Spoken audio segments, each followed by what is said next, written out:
Hey Greysteel Nation, Sully here with the Barbell Prescription, keeping you fit and healthy as an athlete of aging. Thanks for watching and subscribing. You know, every now and then, somebody takes us to task for using the term athlete of aging.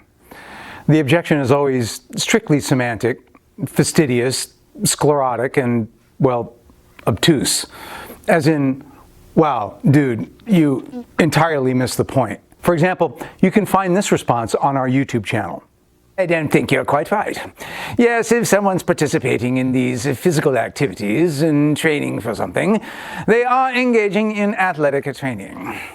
A firefighter lifting weights is athletically training for the athletic/physical requirements of his duties. However, I think it's disingenuous to call these people athletes. To call someone an athlete implies that the athletic component is the primary descriptor of their activity. The primary component of track is running. They are an athlete. The primary component of firefighting is using strategies and technologies in order to control and extinguish fires. Imagine a descriptor other than athlete. Let's say animator. If someone works for a company and animates a 5-second logo for them, despite their primary department being customer service, they're not an animator. If somebody works for a company and is paid full-time to animate, then they are an animator. So, this is an attempt to militate for a cramped and ossified definition of athlete, using an argument from analogy. And I think we can dispense with the argument handily. Oh, it's all very silly. Yes, of course, you can indeed animate something as a one-off and not be an animator. You can give us your 2 cents on a movie or a book, but not be a critic by either training or vocation. You can take your clothes off from time to time, but that doesn't necessarily make you a stripper, even if you are very talented at it. But the analogy does not obtain, because you just can't be involved in athletic training half-ass. You've either integrated training into a complete and dedicated way of life, this is who athletes are in the classical sense, or you haven't. You're either engaged in a long-term program for the optimization of physical performance, this is what athletes do, or you're not. And if you are that, and you do that, you're an athlete. This has practical and existential implications that transcend the semantic dimension. Just as being a human transcends the semantic dimension, or unitary identifiers. After all, you actually can be a world-class firefighter and an athlete at the same time. In fact, I would maintain that you have to be the latter to be the former. Either way, there will be an impact on physical performance.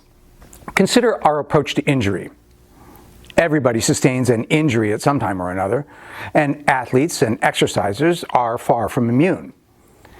Athletes will incur tweaks and strains and sprains in the gym, and they have been known to fall down and go boom outside the gym as well. You people know who you are. Please be more careful. If you are sedentary, or the sort of person who exercises grudgingly without a specific program, your hamstring tear or your broken elbow seems to indicate rest, a cessation of physical exercise to heal up. The athlete approaches the problem rather differently. Minor musculoskeletal injuries do indeed require initial rest and support, but they also require early mobilization through the range of motion and gradual but early resumption of progressive overload. We have seen this time and again, and as a principle, it has never let us down. Motion is lotion. Movement is medicine.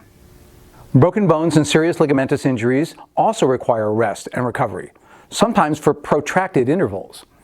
A twisted ankle with an avulsion fracture, a torn wrist ligament, a knee injury with a fusion, all of these can end up with a splint or a cast or some other form of immobilization for healing, or simply a well-considered prescription to avoid loading the injured member. In such circumstances, the casual exerciser is more likely to retreat into immobility. The athlete of aging, like any other athlete, has no time for that and will instead train around the injury. Indeed, training around injuries is a fundamental skill for all athletes and their coaches. You have a broken elbow? Well, press, bench, and dead are probably out. But if you can find a safety bar, you may very well be able to squat. If your elbow splint or cast won't permit that, you can air squat and perhaps do one-handed goblets or leg presses. You can drag a sled or hit the stationary bike for conditioning. You can do dumbbell presses and curls until that damn cast comes off. Other injuries and conditions will require similarly adaptive and creative approaches, which are really just modifications of our overall approach to masters training. Find the retained movement patterns that can be loaded safely and load them. We have seen a lot of this recently in the context of a global pandemic. Many people go to ground, and I know a lot of folks who've gained weight and become even more weak and flabby than they were. But my Greysteel athletes couldn't be prouder. Locked in their homes, they took on the lockdown program or dusted off their home gyms and stayed in the game. This is exactly what an athlete does, always keeping an eye on the prize. That's what the word means, after all. Athlete comes to us from the Greek athletes, which in turn derives from athlos, which means contest or prize. As athletes of aging, we contest the degeneration of our bodies by time and inactivity in pursuit of the prize of more vitality, better health, and broader horizons.